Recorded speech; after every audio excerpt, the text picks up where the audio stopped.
Delhi high court ने ASI के अफसरों से पूर्व प्रधानमंत्री मनमोहन सिंह की दस्तखत वाली फाइल पेश करने को कहा है। वो फाइल जिसमें सिंह ने जामा मस्जिद को संरक्षित इमारत नहीं घोषित करने का फैसला लिया है। हाई कोर्ट ने अफसरों को अंतिम मौका देते हुए फाइल को अगली सुनवाई पर पेश करने को कहा है। हाई कोर्ट ने अफसरों को आखिरी मौका देते हुए अगली सुनवाई पर मूल फाइल पेश करने को कहा। दिल्ली हाई कोर्ट ने शुक्रवार को archaeological survey of India ASI के अफसरों पर नाराजगी जताई।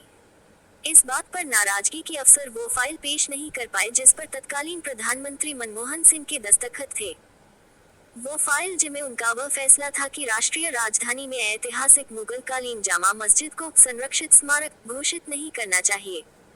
हाई कोर्ट ने अफसरों को एक आखिरी मौका देते हुए कहा कि अक्टूबर में अगली सुनवाई तक वह फाइल अदालत में पेश की जाए। कोर्ट उस जनहित याचिका पर सुनवाई कर रहा था जिसमें जामा मस्जिद को संरक्षित इमारत घोषित करने और उसके आसपास के क्षेत्र को अतिक्रमण मुक्त कराने की मांग की गई है। जस्टिस प्रतिभा एम सिंह की अध्यक्षता वाली बेंच ने कहा कि पहले के आदेश के बावजूद स्मारक के रूप में मस्जिद की स्थिति से जुड़े दस्तावेज और इसमें रहने वाले मौजूदा लोगों आदि के बजाय अदालत को अन्य दस्तावेज सौंपे गए। अंतिम अवसर देते हुए अदालत ने भारतीय पुरातत्व सर्वेक्षण एएसआई के एक सक्षम अधिकारी से मामले में एक हलफनामा और अक्टूबर में सुनवाई की अगली तारीख पर मूल फाइल पेश करने के लिए कहा। अदालत ने एएसआई के अतिरिक्त महानिदेशक से कहा कि वह इस मामले की सीधे तौर पर ऑब्जर्व करें और केंद्र सरकार के वकील अनिल सोनी और मनीष मोहन के साथ यह सुनिश्चित करने के लिए एक बैठक करें कि व्यापक हलफनामा दायर किया जाए। हाई कोर्ट उन जनहित याचिकाओं पर सुनवाई कर रहा था जिनमें अधिकारियों को जामा मस्जिद को संरक्षित स्मारक घोषित करने और उसके आसपास सभी अतिक्रमण हटाने के निर्देश देने की मांग की गई है। हाई कोर्ट ने 28 अगस्त को केंद्रीय संस्कृति मंत्रालय और एएसआई को निर्देश दिया था कि वह मनमोहन सिंह के फैसले वाली एक फाइल उसके सामने पेश करे जिसमें ये बात शामिल है कि जामा मस्जिद को संरक्षित स्मारक घोषित नहीं किया जाना चाहिए। बेंच ने शुक्रवार की सुनवाई के दौरान अदालत में मौजूद एएसआई अधिकारी से आदेश का पालन न करने पर सवाल किया और कहा, कौन फाइल नहीं दे रहा है? हम सचिव को बुलाएंगे, स्पष्ट निर्देश हैं।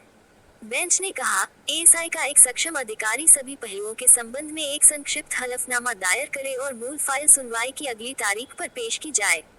ये सीधे एएसआई के महानिदेशक की देखरेख में किया जाएगा। अदालत ने एएसआई के महानिदेशक से एक सक्षम अधिकारी को नियुक्त करने को कहा जो तथ्यों से वाकिफ हो।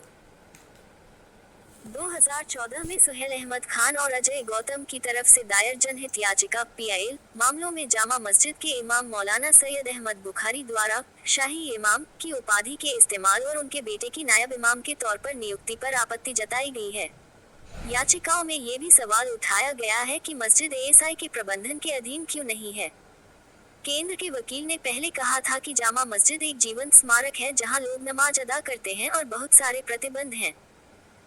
एएसआई ने अगस्त 2015 में अदालत को बताया था कि मनमोहन सिंह ने शाही इमाम को आश्वासन दिया था कि जामा मस्जिद को संरक्षित स्मारक घोषित नहीं किया जाएगा।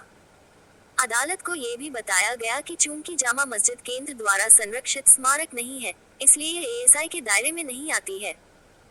एएसआई ने अदालत में अपने हलफनामे में कहा था, 2004 में जामा मस्जिद को केंद्र द्वारा संरक्षित स्मारक के रूप में अधिसूचित करने का मुद्दा उठाया गया था।